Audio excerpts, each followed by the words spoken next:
En tant qu'adulte, c'est déjà compliqué de recevoir un non. On va ressentir une certaine frustration, voire même de la colère. L'avantage en tant qu'adulte, c'est que notre cerveau est statistiquement et théoriquement opérationnel et mature. D'ailleurs, il l'est depuis nos 25 ans. Un enfant, lui, n'est pas dans cette maturité cérébrale. Et notamment la partie du cerveau qui permet la régulation des émotions, qui s'appelle le cortex orbitofrontal, qui est situé ici, la tour de contrôle du cerveau, n'est pas du tout opérationnelle.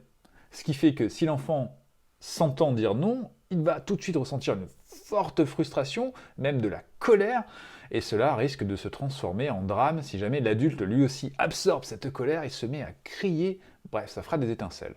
Pour éviter que cette situation s'envenime, nous pouvons accompagner la frustration de l'enfant. Accompagner la frustration de l'enfant avec de l'empathie. Cela signifie qu'on va effectivement dire non à l'enfant, c'est essentiel, parce que ça permet notamment de fixer un cadre éducatif. D'ailleurs, pensons à préciser le oui qu'il y a derrière le non, non pour faire ceci, oui pour faire comme ceci, ou même d'offrir des choix. C'est un autre sujet. Mais le non, déjà, va être accompagné de cette empathie, notamment on va dire à l'enfant, je comprends que ce soit difficile pour toi, je vois que tu avais envie de faire ceci.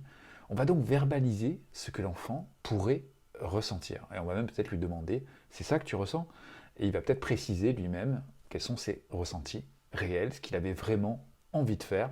Et le fait de poser des mots sur ses émotions et de s'entendre justement refléter ce que nous ressentons, nous soulage et diminue l'intensité de l'émotion. Donc l'enfant qui va s'entendre dire ce qu'il pourrait ressentir et à qui on va offrir de l'empathie, va petit à petit diminuer sa frustration et retrouver une capacité d'écoute qui nous permettra, nous en tant qu'adultes, de pouvoir ensuite le guider vers des comportements attendus.